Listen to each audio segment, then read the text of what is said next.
জয় শিব শম্ভু। আমরা প্রত্যেকটা মানুষ কিন্তু একটা গ্রহ নক্ষত্রের উপর নির্ভর করি। এই গ্রহ নক্ষত্র যদি ঠিকঠাকভাবে আমাদের উপরে প্রভাব না ফেলে তবে কিন্তু আমাদের জীবন সর্বনাশের দিকে এগোতে থাকে। তো এই গ্রহ নক্ষত্রের দোষ তুমি কিভাবে কাটাবে আমি কিন্তু খুব সহজ উপায়ে বলবো।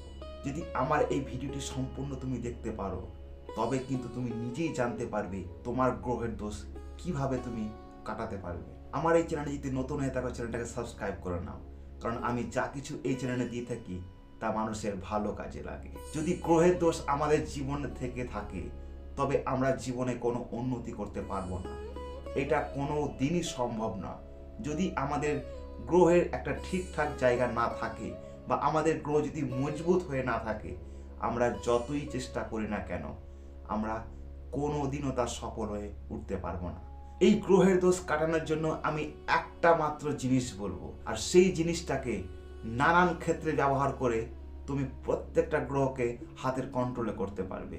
তোমার প্রতি গ্রহ শক্ত হবে, তুমি যা চাইবে তাই করতে পারবে। তো সেই জিনিস হচ্ছে ময়ূরের পালক। এই ময়ূরের পালক শুধু বাড়িতে রাখলে হবে না, তার কিছু নিয়ম আছে। সেই নিয়মভাবে যদি এই ময়ূরের পালক যদি ব্যবহার করা হয় তবে প্রত্যেকটা মানুষের জীবনের গ্রহের দোষ কিন্তু খুব অনায়াসেই কেটে যাবে। এই ময়ূরের পালক তুমি যদি সর্ষের তেলে ডুবিয়ে রাখতে পারো একটা কাচের বয়ামে, তবে তোমার জীবন থেকে শনির দশা কেটে যাবে। এই শনি গ্রহরাজ তোমার প্রতি খুব ভালো প্রভাব ফেলবে।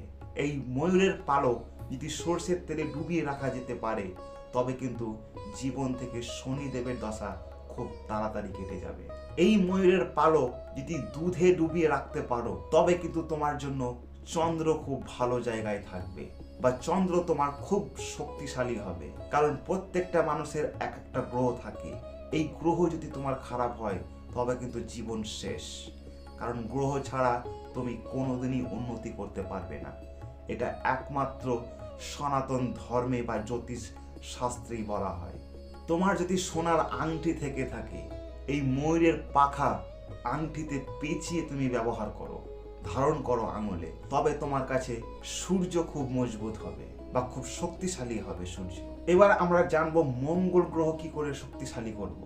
এই মঙ্গল গ্রহকে শক্তিশালী করার জন্য ময়ূরের পালক লাল কাপড়ে বেঁধে রাখো কোনো একটা ভালো নিরাপদ জায়গাতে।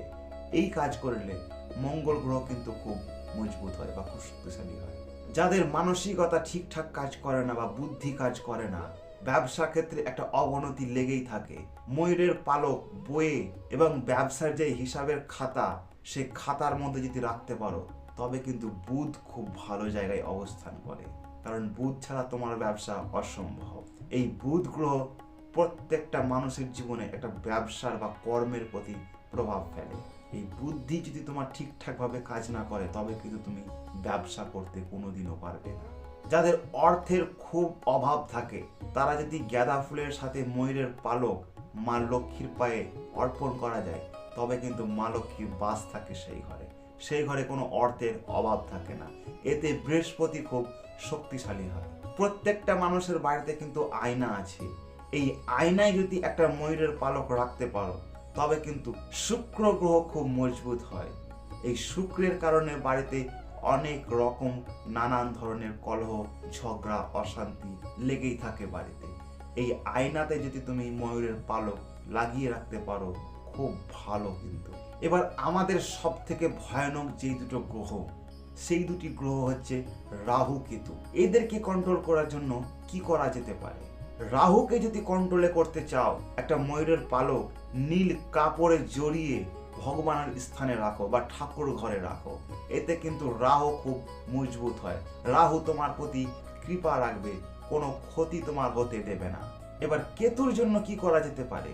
এই কেতুর জন্য একটা ময়ূরের পালক তুমি রৌদ্রে রেখে দাও প্রত্যেক দিন, বা তুমি একই জায়গাতে রেখে দিলে যেখানে প্রত্যেক দিন রোদ পড়বে বা সূর্যের একটা তীব্র তাপ পড়বে, সেই জায়গায় তোমার নাম নিয়ে যদি রাখতে পারো সেই ময়ূরের পালক তবে কিন্তু কেতু খুব ভালো জায়গায় অবস্থান করে।